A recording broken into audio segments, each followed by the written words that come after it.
Hello, well, my name is Mark Fielding Pritchard. I am from ME Fieldings here, currently in the United States this week, though off to South America tomorrow. I wanted to talk to you about current trends in international project management. Now, I hope we've all been international project managers. What we've seen as a trend happening in recent years is that donors themselves are increasingly looking for governance and transparency in their projects. Now, that's been a process which has been progressing for the last 10 years or so. And there have been many drivers to that. First of all, we've seen donors giving large amounts of aid to countries without there ever really being any great progress forward. And that then has led to citizens of donor countries themselves asking the question, well, why are we actually giving this money? What actually is the point of giving this money? So you've got this kind of two-pronged attack coming on you as a project manager, one of which is the citizens of the donor countries saying, well, what's happening? We need to see progress. And then you've got the donor countries themselves actually saying, well, come on, we need some transparency. We need to know what you're spending the money on. What's happening, therefore, is that donors increasingly are asking for governance in projects. Now, just to give you the background to this, we've seen there isn't a major donor anywhere in the world who hasn't had a corruption scandal. So we saw CEDA, who fired their head of the Zambia office. We had Norway and Tanzania, DFID in Uganda, and of course USAID that were working alongside UNDP with the Quick Impact project in Afghanistan, where $7 million went missing from the UNDP and UN Ops office there.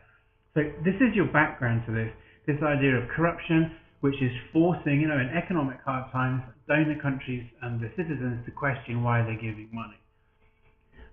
The target for you, therefore, that the job for you is to say, okay, I have a project. Now, your project could be on anything. It can be on medical supplies. You could be, with UNICEF. It could be on climate change. It could be refugee crisis, the Danish Refugee Council or whoever. But at some point, what's happening is that donors are saying to you, we want some governance in this project. And that's what I want to talk to you today. So how do we actually get governance into our projects in such a way that it's not intrusive, in such a way that it satisfies the donors, in such a way that it adds value, and in such a way that financially it's achievable and attainable. So that's our little speech today then.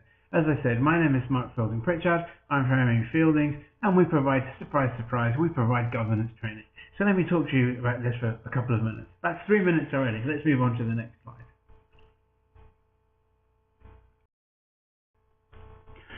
So when we discuss this idea then of putting governance and controls and so on into projects, we like to look at it from our perspective, or we like to talk to our prospective clients, our prospective project managers, about 4 different things. And those 4 different things should be over there on the left. Oh, if I do that, it points to the right. There we go, that's the left. They should be over there on the left of me.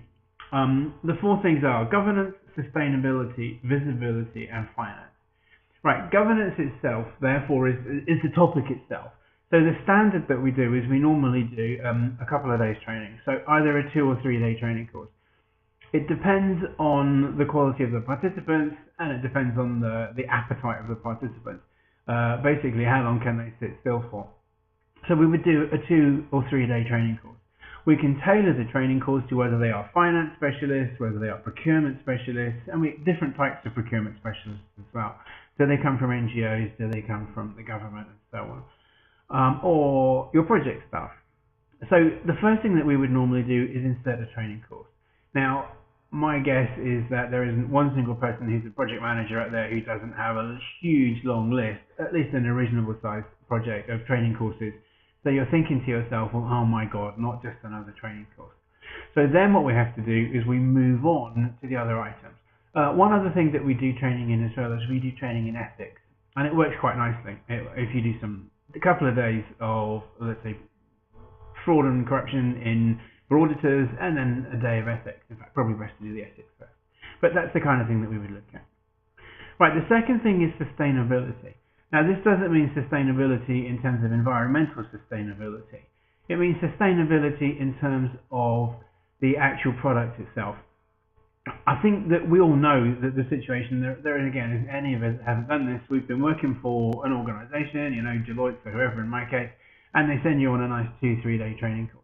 It's really, really interesting. The presenter is absolutely fantastic. You meet a lot of nice new people who probably never going to see again. And then you come back to the office. 6 months later, you've got the folder there in the stack of folders, but it's all gone, isn't it? But that is what we try to avoid. So in fact, if you look at our training brochures, and this is what we strongly recommend for program managers, is that we look at some way of making this sustainable. Now, the easiest way to make it sustainable is to put it into some sort of education process. So what we do is that we usually say, right, we have a couple of days training course, bring along a couple of lecturers from the local university that specialise in finance or law, bring along maybe some people who come from local training companies, and then what we do is we add on a couple of days. Now, you have to think, if you're a project manager in, let's assume, Sri Lanka or Cambodia or Zimbabwe, you're going to fly a guy all the way from Britain or all the way from America just to do 2 days of training. It's very, very inefficient. And also, you have the EU, you have your number of days in country and so on. So keep the guy around for a couple of extra days, and then while you're doing that, he trains local lecturers. That means that a couple of things happen. But the main thing is sustainability, which your donors will look for. The other thing as well, he'll have to hand over the material, he'll train the locals, so the next time you want the course, you don't have to pay thousands of dollars to bring an international expert like me all the way from Britain or America. You have it on hand, and that cuts your cost in the future. So you're getting some value there as well. So we get this idea of sustainability. Right, governance, therefore, the training course is fairly standard, and we have a suite of training courses, all of which are based around governance. We can do some auditing as well, we can do some accounting, whatever you want. Sustainability, bring along some local people, keep it in there, or add on to a training course, write a manual or something so that the local government can use the manual, but we can get some activities out of this. Right, the third thing is visibility. Every single donor loves to be visible. We all know USAID from the American people, DFID and CEDA and NORAD and the Spanish and the Liechtensteinians are all exactly the same. What we often do, therefore, is we organise a symposium. That symposium is very, very simple. You organise a meeting for 4 hours, and you have 4 speakers who talk for an hour. Let's assume that we're doing fraud and corruption with procurement. So you'll get some guy to come along from a big company, some guy to come along from the government, you get somebody like me, and then you maybe get someone from the military. I always find the Ministry of Defence is excellent. 4 people talk for 30-45 minutes about their experiences. But you invite some local dignitaries who come along, and you can interview them, and they say how committed they are, and you can get some political movement. It makes the whole thing look so much more like it's a big movement, and once again, you're looking to get value out of your dollar. Looking to get value out of your dollar.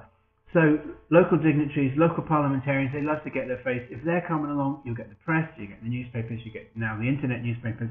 You may even get the TV. We've certainly had the TV a few times. To get these people to come along.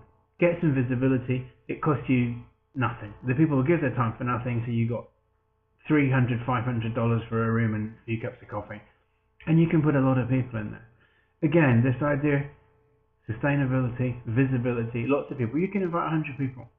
In fact, what I think we did the last time I did this was that we did the symposium in the morning, and then in the afternoon we did half a day of free ethics training. So you got 100 people getting trained. It's cost you $500 plus the cost of the tutor. Right, so that's the idea of visibility. The fourth thing is the idea of finance. You're looking at this, you're going, come on Mark, you're going to charge me $10,000, $20,000 to fly out, and then you're going to do a 2-day course? That's a pretty good deal, isn't it? Okay, well, first of all, we don't charge that much. We charge considerably less. And again, please remember, this is maybe you don't want to use me, you want to use another company. When they come out, first of all, you're a project manager, but presumably you're working in some form of umbrella project for USAID or for the EU or whoever. So go around the other projects and get them to come along. So if you're looking at training for fraud and corruption, it really works best with about 25 people, 15, 25 people, something like that. But if you want to boost it out to 70, again, get some bang for your buck, then boost it out to 70 people. You can send 3 or 4 people from your project, but there's 7 or 8 other projects, and then invite the UN, UNDPs everywhere. The UNDP can invite some people. We've certainly had situations where what happens is they then invite suppliers, but they charge suppliers. It's a 2-day course, so we charge them $200. And you'll find then you recover enough money back that way to pay for the coffee for everyone. So your coffee's paid for. So look therefore at getting some value from this. Invite some suppliers, invite some local training companies. Remember the guys who are going to do this for you in the future, but you can charge them to get in. Charge your UN agencies.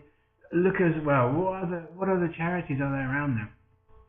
If you're starting a big program on anti-corruption and nobody wants to miss this, you can't afford to be the agency that goes, oh yeah, we're Carrefour and we didn't go, because it just makes you look bad. So therefore, as long as you keep your prices reasonable and you look for a reasonable number of people, you can get this for, a week's training for your project for $1,500, no problem, because you've got 3-4 other projects also paying $1,500. And then if you're USAID, you've got the EU will come along, and you've got the UN agencies and so on and so forth. So that's how to look at this thing. What are you trying to do? You're under pressure from donors to have governance. So you want some anti-corruption training. That's where we come in. Okay, so your man's going to fly in. Well, how do we make it sustainable? Because it's not just another day training course. Bring along university lecturers, bring along training people, and you build in-country capacity, which your donors just love. That's just fantastic. And also it means that the next time you do it, it doesn't cost you 20 grand. It costs you 2 grand. Then you have your symposium, which is visible, so your donors, again, they love this because, their logo's all over the place. And the third one is the finance. Then you split the cost by lots of different agencies. 3-4 different agencies, 3-4 different projects, you can get the cost down well. There you go, and that's what we do. And not only do we talk about it, but we've done it in numerous locations as well. And I say to you again, if you don't want to use me, then that's fine. Give us a call, we'll recommend someone else who can do this as well. There's a few people out there doing this.